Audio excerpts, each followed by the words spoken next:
अस्सलाम वालेकुम दोस्तों, क्या पाकिस्तान अब भी सेमीफाइनल में जा सकता है? तो जवाब है हाँ, मगर शर्तों के साथ। और पाकिस्तान का अगला मैच कब और किसके साथ है?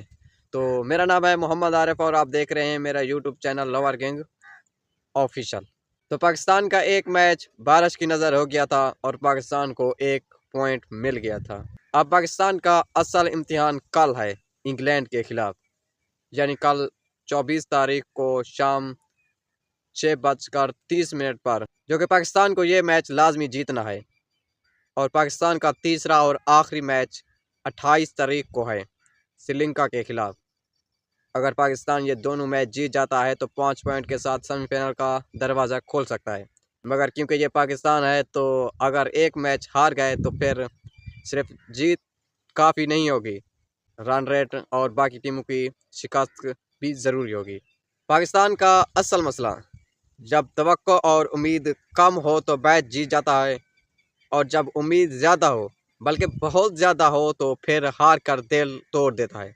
पाकिस्तान वो वाहिद टीम है जो आसान मैच को भी मुश्किल कर सकती है। क्या पाकिस्तान ये मुश्किल मरला अबूर कर पाएगा? आगे की बात करेंगे नेक्स्ट वीडियो में। तो वीडियो अच्छी लगे तो लाइक और शेयर करें, चैनल को सब्सक्राइब करें। मिलते हैं किसी एक और नई वीडियो के साथ, तब तक के लिए अल्लाह हाफिज़।